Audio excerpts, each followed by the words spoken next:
Welcome to Wednesday Night Live at 9, a weekly show where we discuss what's going on around the way and world. So please welcome your host, Vincent Perez.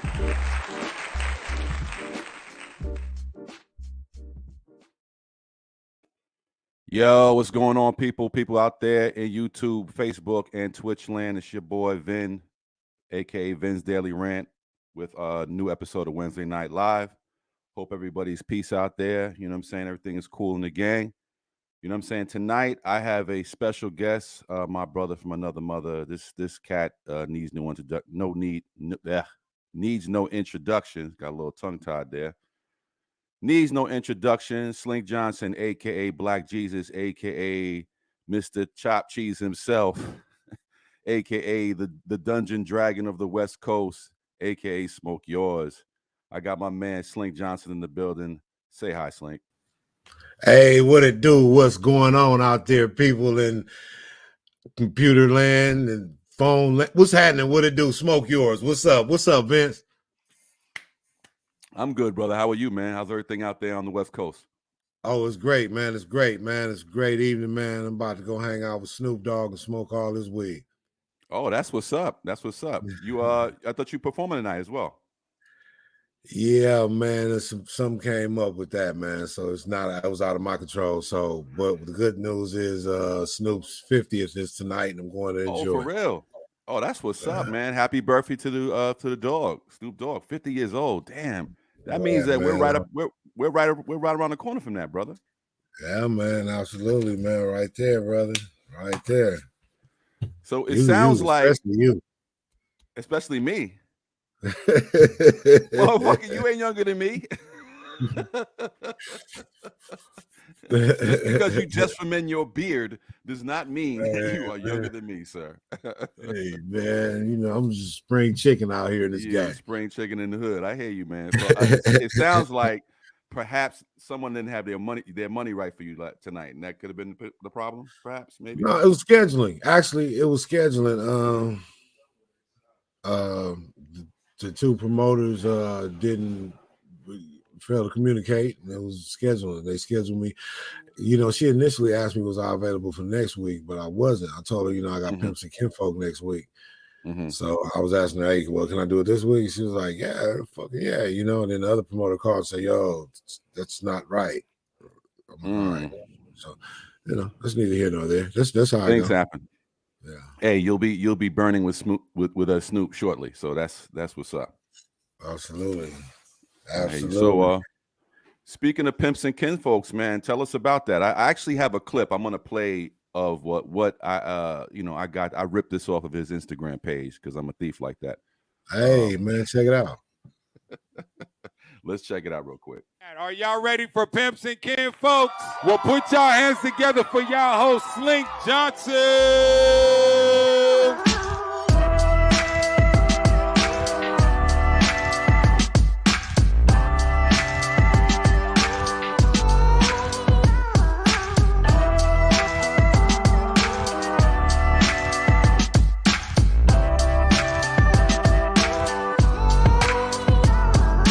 Pimps and Kinfolk, you dig, is the place and a safe haven for real niggas and like-minded individuals, upwardly mobile thinking players, you dig, to come together and share, chop, and express game. And you can only do it right here on Cannabis Capital Infused Digital, baby.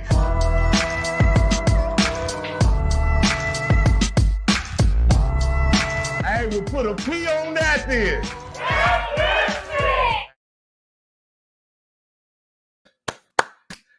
Hey, man, that's Pimps and Kinfolk. That looks very grown and sexy, my friend. I like what I'm seeing over there, man. So how'd that idea come about? Man, Pimps and Kinfolk was just something I had another idea for the format of the show. I wanted to do a show, a vlog basically of my travels, and when I go to different places, different hoods, and you know, different cities, and when I connect with my people and my connections there, they're my, you know, kind of like kinfolk. So I was going to try to, you know, just make it a traveling show, but I had the opportunity to do it live in the studio, and I took the opportunity. And Pimps and Kinfolk is a late night talk show. it's an experience, it's a journey, it's a voyage into the urban culture. You know, again, we have amazing interviews with very interesting people. We have musical guests, man. We have content, videos, and man, it's just an experience, man. And we smoking and drinking live in the studio, man. Pimps and Kinfolk, the only place where real niggas can congregate and express ideas without fear of judgment, man. It's a wonderful place, man. Pimps and Kinfolk, man. That's what's up. That's what's up. Actually, my Dakota 40 podcast mate, Alric, was actually out there in LA. He said he went by there. He probably still has a contact. What that nigga say? What'd he say about it? What'd he say, Wolf? What'd he say?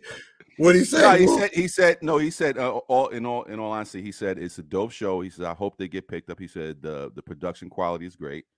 Because he's a video dude. That's his thing. He's pictures, videos, editing. He says the quality is great. He says he hopes that it gets picked up. It's got a lot of potential to do what it's going to do, man. And as always, I'm happy for you, man.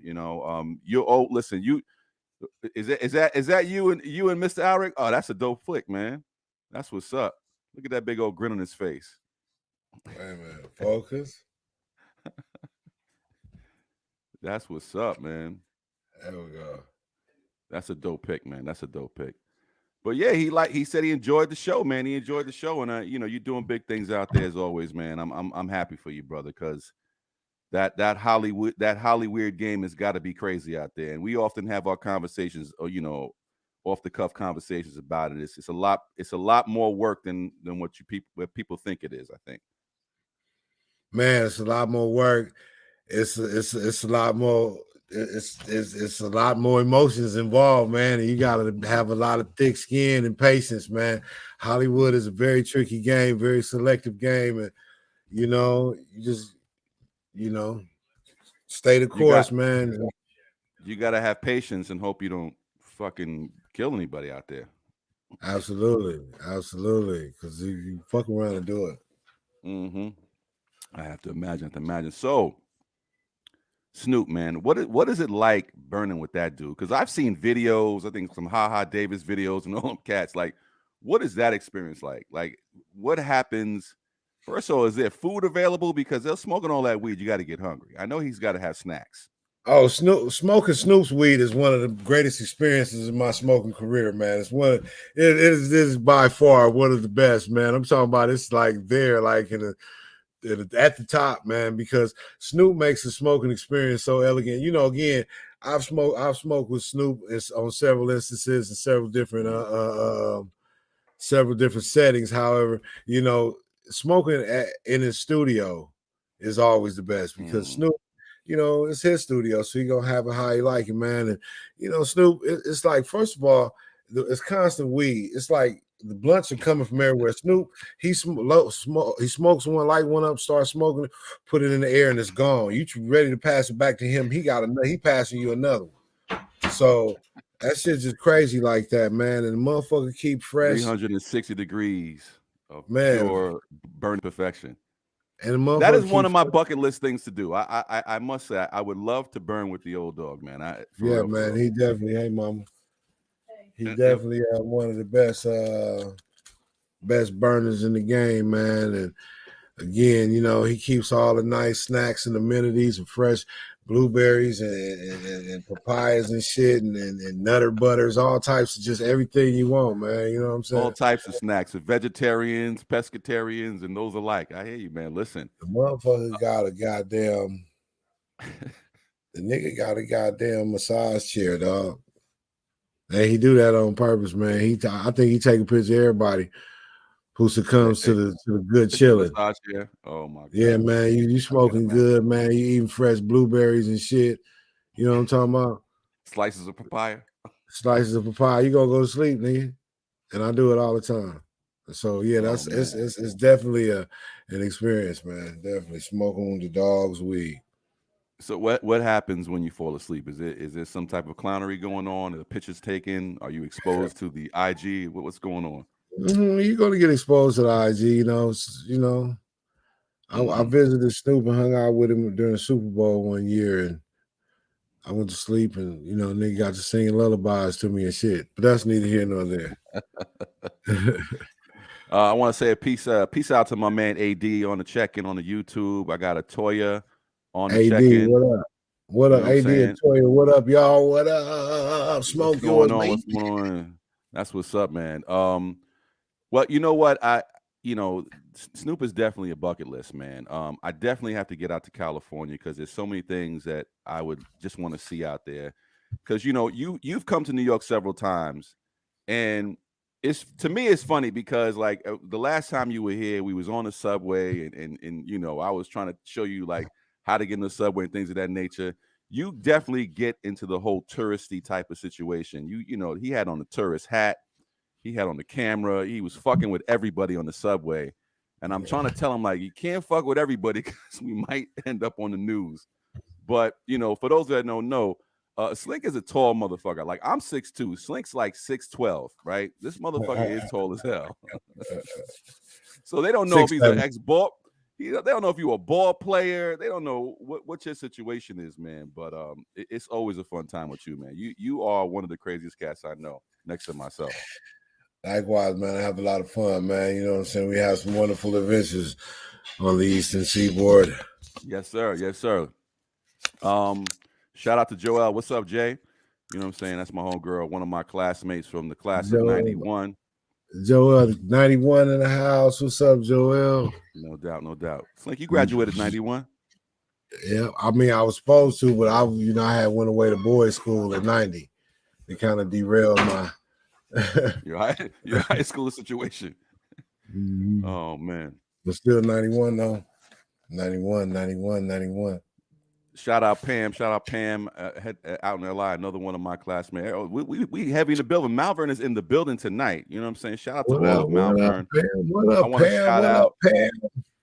I want to shout out all my Dakota 40 brothers, L Dot, my man Rick, my man Mac. We'll be on tomorrow as well for our Dakota 40 After Dark special. So make sure you tune into that as well.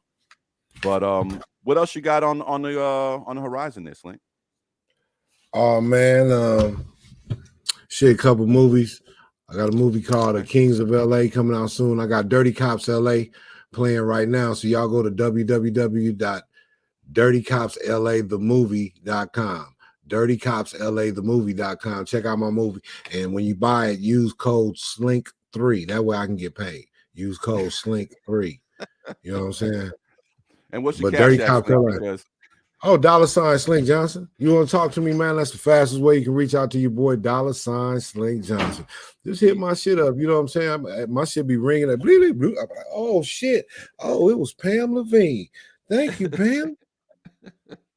Thank you, Pam. He accepts all denominations of money. Yes, I do. All right. So yes, the other flick you said about Dirty Cops LA, what was the first one that you said? Kings of LA? What's that about? Kings of LA coming soon. It's a crime drama. You know what I'm saying? I get to play some one of them shifty characters is, so near and dear and close to my heart. You know what I'm saying? It's a dope movie written and directed by my boy Van Elder. That's dope. Got another movie called Apocalypse Shit. And that's like, all I'm saying, I'm a pimp. I play a pimp. I'm in a cabin with 2 hoes and a nigga tied up. It's some crazy shit going on. Hold up, is that porn or is that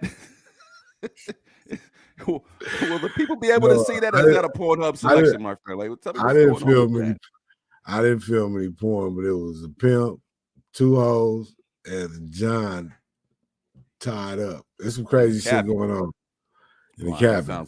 That sounds a little bananas and pajamas for you there, brother. Yeah, it's pretty nuts. Bananas and pajamas. See, you got kids like you know all the songs right now, I'm sure.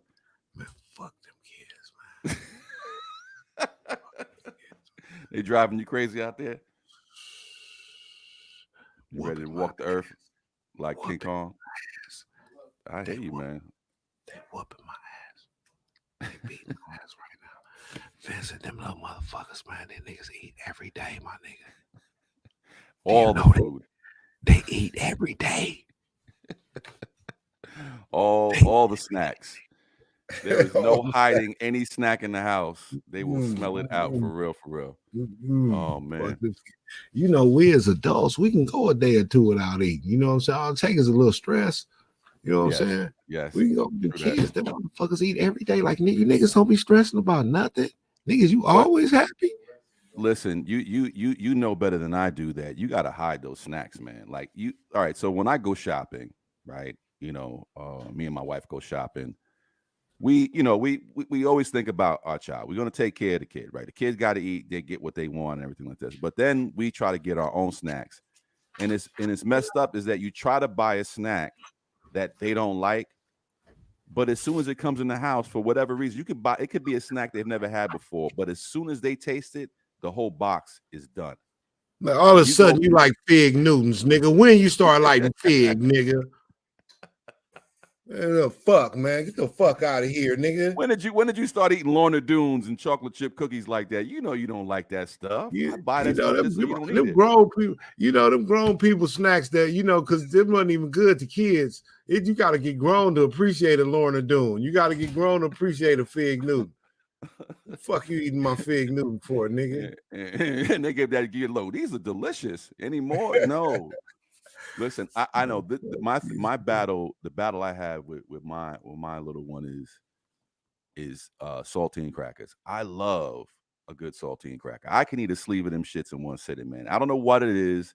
They dry as hell and all of that, but a good sleeve of saltines and a beverage, I can just go through that. We have a battle, and I'm literally hiding stuff around the house from her because I already know that she's gonna attack it, man. And you go back, and what they love to do is they love to leave the empty box there to make you think that there's some left. You got your mouth ready for a cookie, and you lift up the box, ain't a motherfucking cookie in the spot.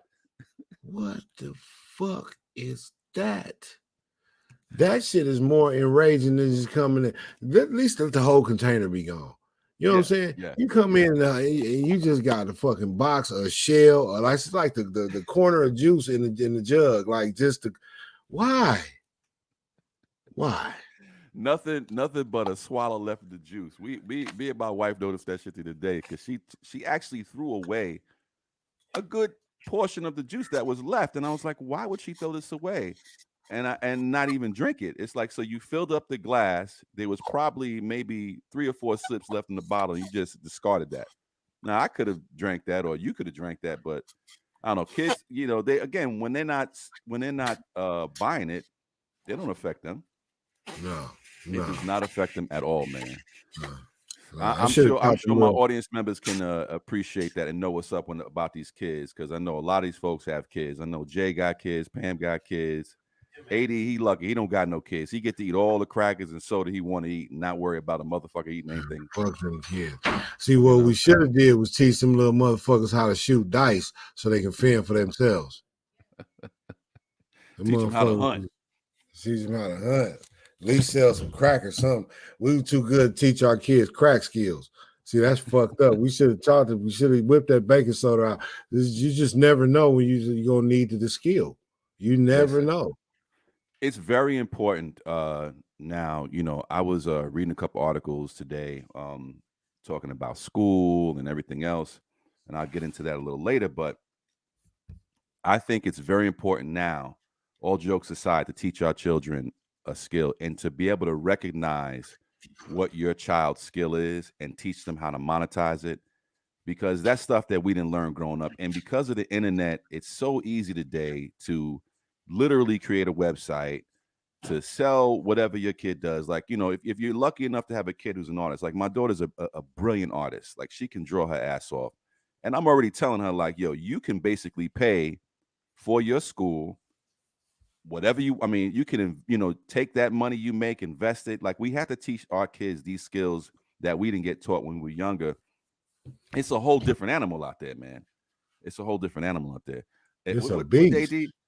That's that crib camp.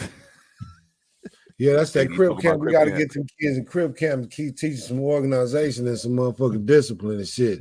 You know what I'm talking about? Get them jumped on and shit. They get most kids after they evaluated. It only take like a little, evaluation. Once they get their evaluation, they'll get courted on instantly. You know what I'm talking about?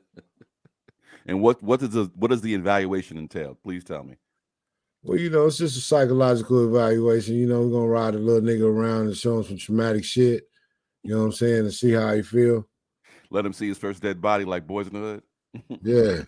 Yeah. See how he feels. See if he keep his cool. Yeah, you got to also. I was thinking you can put them in an interrogation room and see how they handle pressure from the police, if they snitch or not, right? Yeah, because that's very important. They have to be able to pass the McDonald's test, because I often watch 48, the first 48, and these kids, man, they'll be like, I ain't saying shit to nobody. And them fries be hot. It be kind of hard for some of them. You know, the fries be hot and they be smelling good, man. You know, some of them little kids can't. It take a real trooper to withstand that. You sitting there smelling them fries. Like, Officer Dick come in with a fucking #1 Big Mac and French fries. Them motherfuckers start like, telling man, the whole world, my daddy stole 1975. My daddy stole this. My mama's that. They tell the whole everything that's happened in their life for a motherfucking cheeseburger and French fries all day, man. But yeah, man, we have to teach our kids some, you know, usable skills. You know, we joke about that, but really, man, it's, you know, I don't know, man. I don't know what the future holds for us, man. This country's getting crazier and crazier. College is not a guarantee for your kid to get a job anymore, man. A lot of it is just who you know, man. It's who you know. You got to have a hustle out there, man. That's why I keep telling you, bring crack back into the home. We gotta bring crack skills back into the home. I think that like we gotta teach these kids how to cook cocaine and bring back the pure. Christ. You know what I'm saying? And make money for the family. And make money for the family. Better than any stock market tip there. Well, at least make money for yourself. That way I ain't gotta take care of you. You can buy all the snacks you want with crack. You can be your own boss. You can run the streets and do hood rat shit with your friends. Sell you some crack. Just get out of my house. I hear you, man. But yeah, man. So, you know, on my end here, it's all good. It's fall time in the New York, New Jersey area. Last night we kind of got our first really chilly night. Had to actually put on the heat on last night, and I'm not looking forward to that, because the heat bills in New York are crazy, and I am the heat miser. My wife calls me the heat miser all the time. But listen, you got to put a hoodie on or something, because walking around in shorts during the winter is not an option. Not at my house, because them heat bills is crazy right now. But we got our first chilly experience, man. Like LA weather, like what is that like? Is it get cold out there, or you know, I really don't know. I hear these stories about it gets cold, it don't get cold. Like what the fuck is going on out there? I know y'all hot as hell with the fires. It get cold. Our cold is different than your cold, though. We got like more of a dry cold. You know what I mean? Like it's different than your cold. Like of course we don't get snow as you know, like you guys get, you know, but it's definitely cold, man. Like for us, like the 50s, like 50s, 40s, that's cold for us. Like some shit like a 50 degree day, that's cold as fuck for us. Like we like, oh shit. So you'll be able to wear that coat you bought. Listen, ladies and gentlemen, while Slink was here in the New York area in September, I went to go hang out with him. He's like, yo, come with me down the block. I want to show you something. I just bought this coat. This coat that he bought was a cross between Superfly. I mean, the collar alone what was that? Mink? What was that? Was Fox. It was Fox. Listen, It was a nice coat. Listen, he looks like a cross between Goldie and the local crack dealer. Like he could definitely be an extra in BMF with that coat. Nice coat though. It was a nice coat though. Have you worn it yet? No. Hasn't been good enough yet. No, Tracy Perez. No, it's just a Fox. No, I ain't worn it yet. I want to. I'm waiting. I'm outside every day. Like, it's cold out here. You know? He wearing that shit with a tank top under his shit. I like. Listen, I know that coat costs a pretty penny and shit. Shout out to the store. I can put it on for you. Let's see the coat, man. Let's see the coat. We all got to see this coat, man. This coat. This $300,000 coat he got on. Ladies and gentlemen, this is one crazy coat that he bought. It looks good though, man. Something that I probably wouldn't buy because I don't know if I could pull it off. But his big pimp ass can pull it off. Let's see. Say, man. Let's see the coat. Say, man. Oh shit! You gonna put a hat on with it, or just gonna have the coat on? Oh shit! We can't see you. We can't see you. Oh shit! He about to lose 10 pounds right now in that out-ass coat. Yeah, look at that. Look at that shit, boy. Woo-wee. Nah, Tracy. Definitely wasn't Burlington. It was a downtown store. He got it in. So, I know there was two dudes in there, and one of them was like, "My friend, I can give you a coat as well. What do you want?" I was like, "Nah, son, I don't want a coat. I'm good." I would say the name, but they didn't want to agree to no endorsement with me. So, you know. He just petting that motherfucker. Oh man. Look at him shit. Look at that coat. Take that coat off before you lose 10 pounds. You're about to sweat in the house with that shit on. YouTube will really kill you off. YouTube will really kill you off, bro. Oh man. But I got it in Soho. Got it in Soho. That's what's up, man. Yeah, it was a nice store. The guy had like every type of coat you want in there, you know. So downtown, yeah, it's down. What was it? Was that near Delancey? Wherever that hotel was. It's right down the block from the hotel he was staying at. So I can't think of it off the top of my head. But what was it called? What was the name of the hotel again? The 60 LES. The 60 LES, right down the block from the 60 LES hotel, is a coat shop, and very, very nice coat shop.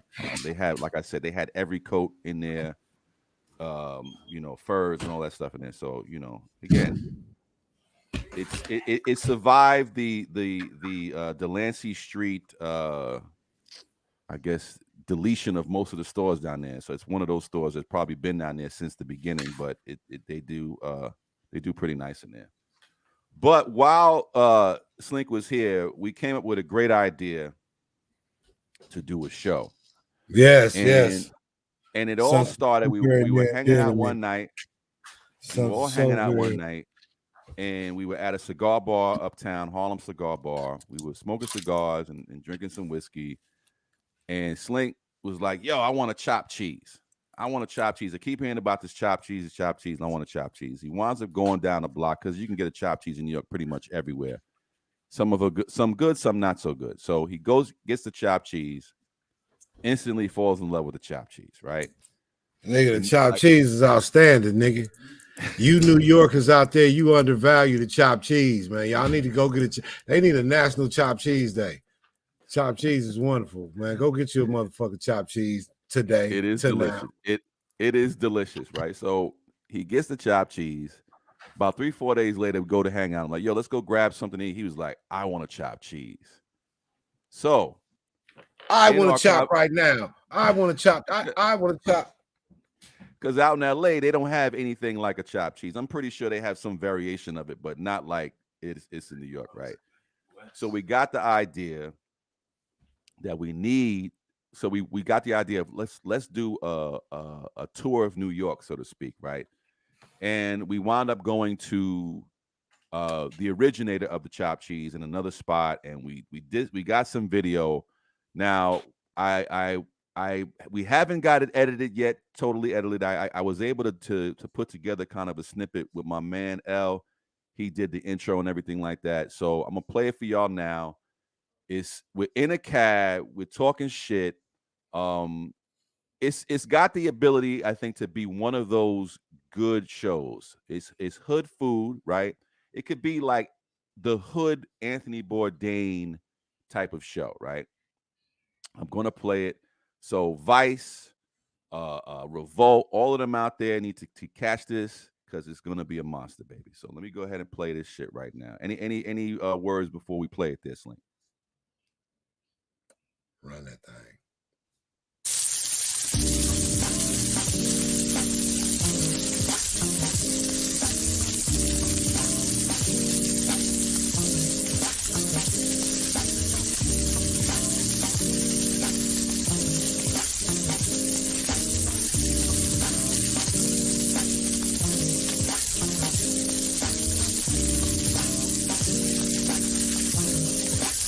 Listen, shout out to the Food Network. This is some hood shit. You need to get on top of it. Whether it's the Food Network, whether it's what's Diddy's thing? Was it Revolt. Revolt. Shout out to Revolt. Shout out to Diddy. Take that.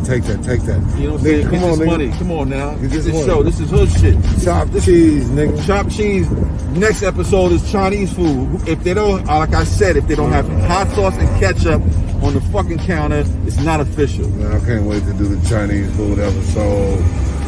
But If the egg cheese. roll is not fried inside of the chicken grease, it is not official. Man, if that's the a fish whole sandwich show. and the chicken sandwich is not fried in the same grease, That's not all. official. That's for sure. Hood food. You heard good food. Now welcome to hood food. Yes, sir. You know what I'm talking about? This is the pilot episode. Of hood food. You know what I mean? First episode, chopped cheese, New York City. Yeah, man. Feel it. We're gonna traverse the country in search of the finest Hood delicacies that the hood has to offer. And right now we're in Harlem, New York, about to enjoy some chopped cheese and Haji, who's touted as the originator of the chopped cheese. But I was told that many people in the Bronx may beg to differ. Yeah. Every borough has their own chopped cheese spot. You know what I'm saying? So we just happen to be in Harlem, you know, like I said before, shout out to all the boroughs in the building. Shout out to LA. Right. You know what I'm saying? Yeah. Because you're visiting and we try to be as hospitable as we can. Absolutely. We have a good time. We fucking laugh all the time. It's number love. He's in a lift, ladies and gentlemen, with his knees about to touch the glass. Well, these touching each other and they touching the glass. I think we are actually here. And that's a little bit, a taste of what went down. And there's so much more. That motherfucker was delicious. They were delicious. And your knees were touching in that Uber. There's so much more of that video that I didn't even want to put up there because it was crazy. Our Lyft driver, I'm pretty sure he was ready to cancel my Lyft membership after that ride because Slink kept fucking with him. But his name is Muhammad. And Slink was asking him all types of questions, and Muhammad was not trying to talk on camera. You know what I'm saying? Muhammad where was he from? Bangladesh. That was my friend, man. He was just fronting on y'all because he tried to. I know that nigga, man. I called him Mo. He was tripping, man. I know that nigga. He was ready. He was like, "Don't talk to me on the camera. Put the camera off." He was not playing games with him. He was like, "Yo, I'm not snitching on myself. What's wrong with you?" Mo. That boy Mo. Man. Oh yeah, man. So when do you take off for Snoop's house? Pretty soon. Because it's early. It's early where you it's what is it, like 6:30 where you at now? Yeah. Sun's still up. It's going down, you know. Fall equinox coming soon. Yes, sir. Yeah, it's good though. I'm about to go ahead and take me a good piss and then, you know, select me an ensemble to wear for the evening. You know what I'm talking about? You should wear that coat tonight. No, not tonight. I can't bust out. That's his party, not mine. If it was mine, I probably would, but I ain't. You don't want to show up the dog and shit. So is this party at his crib or is it at a spot? At a spot, yeah. At an undisclosed location. That's what's up, man. So So you have any last words before you get out of here, man? I just want to say, man, I love y'all, man. Yeah, y'all be cool. I just want to tell y'all I love y'all, man. Y'all be cool. You can have whatever you want. You can do whatever you want with your life. I'm high right now. I'm trying to be thoughtful and insightful. I got to piss, but you know, I just want to be real with y'all and let you know that your kids probably ain't gonna grow up to be shit, but it's cool though. You did your best. All right, Slink, man. As always, it's lovely talking to you, brother. Be safe out there tonight, man, and don't smoke too much, but that's not gonna happen. Oh, man. Been smoke all this nigga shit. All right, fam. I'll talk to you later. All right, pal. All right, man. Peace. That was Slink Johnson, ladies and gentlemen. Slink is, again, a longtime friend, brother of mine, man. And as always, when we get together, it's crazy, man. He's a fun dude to hang out with, man. And just an overall good person, man. You know, real talk.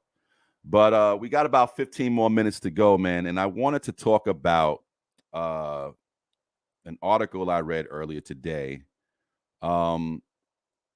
Everything's going on right now in politics. They're talking about this $3.5 trillion package that's supposed to make the world a better place, or at least our country a better place, infrastructure bill.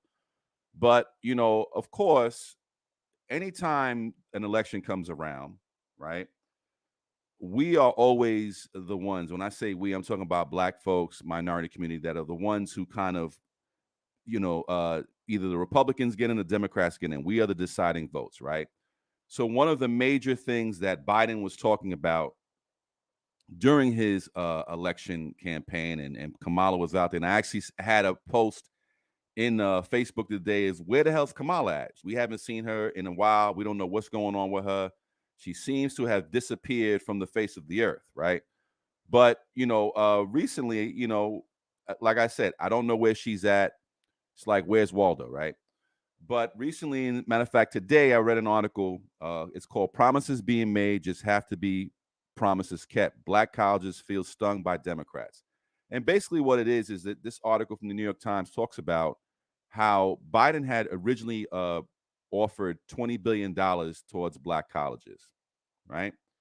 And it was something that was supposed to be part of the infrastructure bill. But everybody knows when these bills get put together, everybody wants to get their part of them. Everybody wants to get a piece of their money. And usually education is one of the first things that gets, the chopping board. The unfortunate thing is that, like I said before, Black folks are the reason why there is a slight majority in the Senate right now because of what happened in Georgia.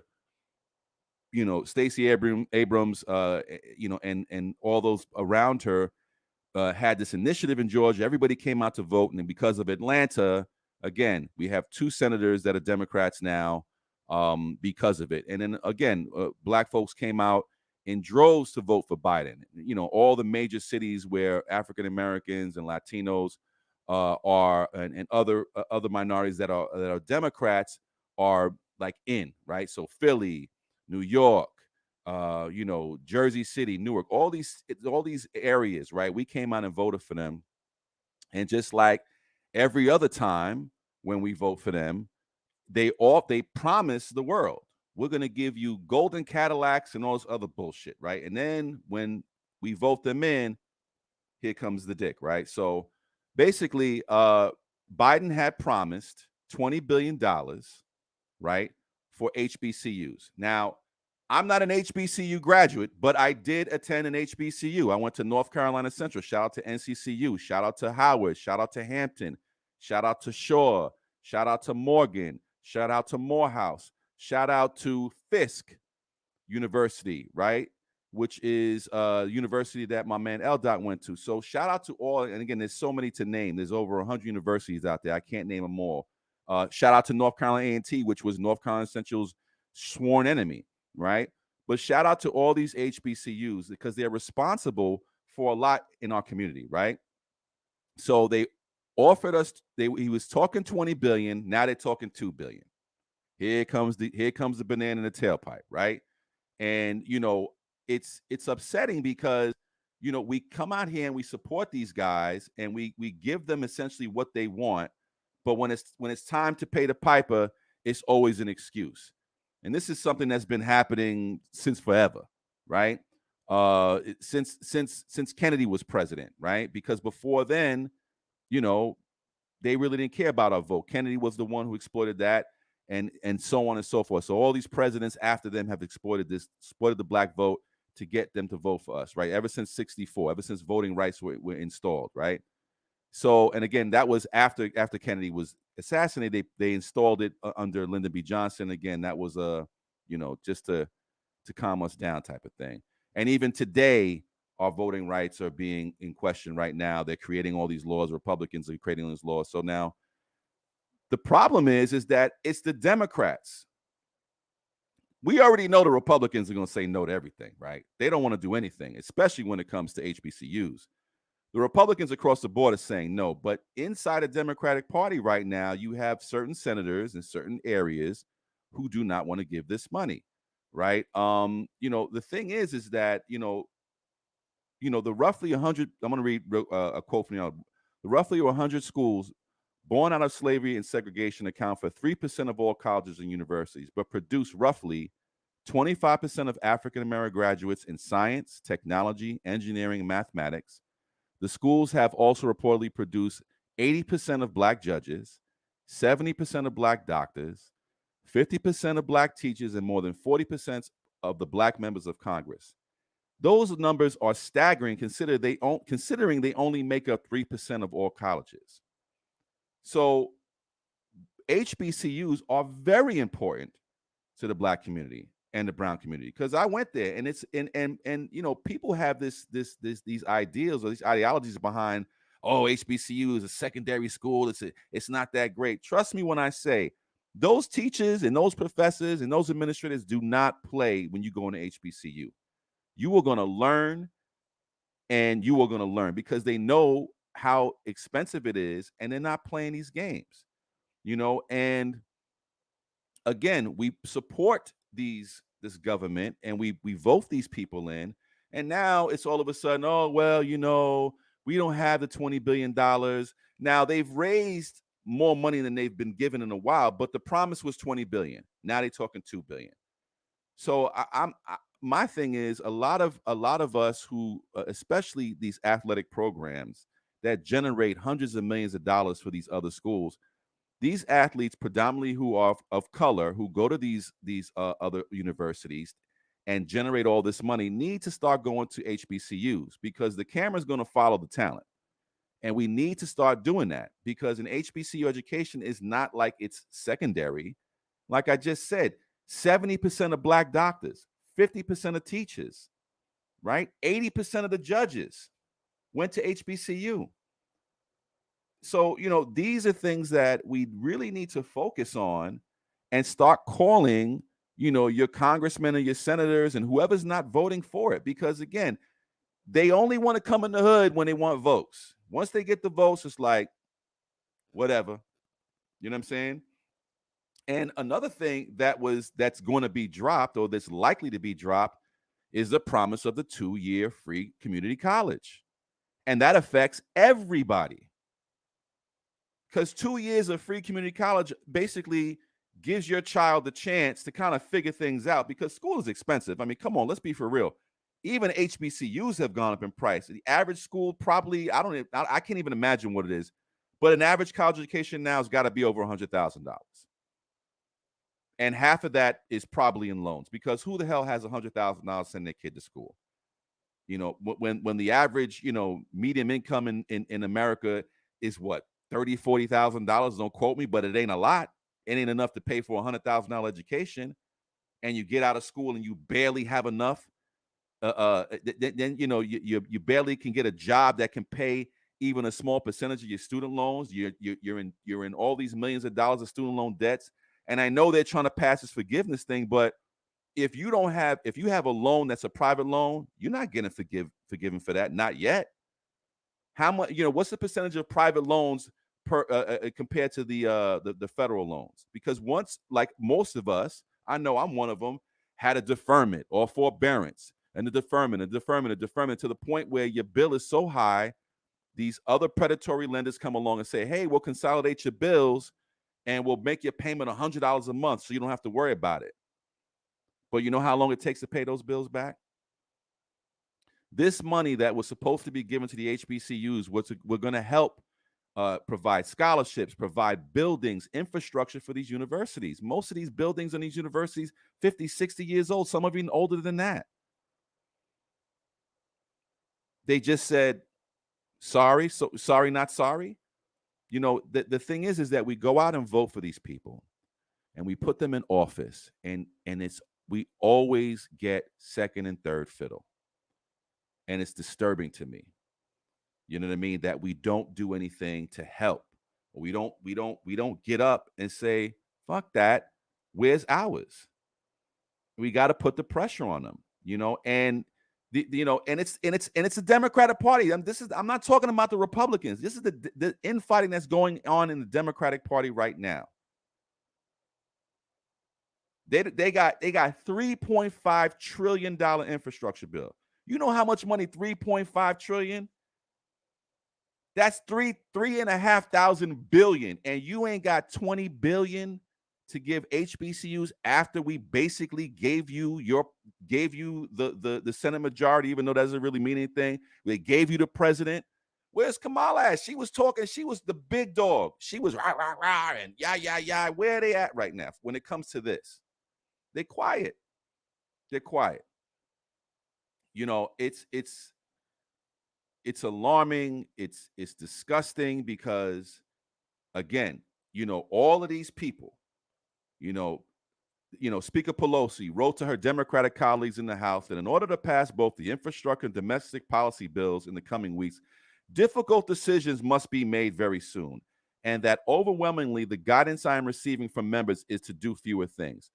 Translate, fuck HBCU, give them a couple of million and they be happy. Give them a couple billion, they be happy. And they're trying to push this bill through reconciliation. It's a process that essentially makes it easier for legislation to pass the Senate. So they're trying to just steamroll this through because they know they can't count on Republicans for anything. They're trying to steamroll this thing through. And they don't need a majority. They don't need a 60% majority vote in the Senate. They can pass it with their small minority, with their small majority. But they want to pass it through without addressing us, like they often do. So, you know, before I get out of here, man, I just want y'all to know you got to start reaching out to, you know, your senators, your congressmen. You got to call them up, man. You got to get in there. You got to get in their neck because they're going to continue to do this bullshit. They've been doing this shit forever. They're going to continue. Like, again, one part of the article, they talk about we've been dealing with this for 20, 30 years already. Like, when are we coming up? When are we coming up? You know what I'm saying? It's you know, shout out to John Paul. He's over there in Australia. And again, like you said, check out the donations. Who are the donations coming from? Where this money coming from? You know what I mean? And the crazy thing is that they want to take that $2 billion. This is another thing they're fighting on. They're not going to give us $20 billion. They'll give us $2 billion. But then they wanted to make it like not a lottery system, but they want to put all the universities out there, not just HBCUs, but all the universities bidding on this $2 billion. Who do you think is going to get that money?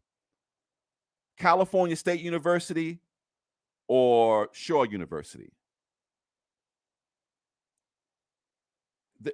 All of the HBCUs received 3.9, I think, billion in endowments. You know how much NYU, one school, received? 4.3 billion. That's one school. Got more than all of the HBCUs. That's a fucking problem, especially when the HBCUs are educating so many judges, teachers, lawyers, doctors, and things of that nature. We got to start asking questions, and we got to stop falling for the banana tailpipe. Yo, that's my time. I'm Vincent Perez, Vin's Daily Rant. Make sure that you subscribe on YouTube. Make sure that you go to Facebook under my government name, Vincent Perez, and like and subscribe, and go to Twitch and go to YouTube. Please, please, please push it out there because I'm really trying to make this a big thing. You know, I want to give another shout out, a special thanks to my man Slink, who came on early in the day with his crazy ass. He's always a good guest, always a fun person to be with, man. And I just want y'all to know, man, we got to start taking shit seriously because the world is turning into a crazy place, man. The have and have-nots, and we haven't even talked about water yet. Anyway, I'll see y'all next week. I'm Vin. Y'all be good. Peace.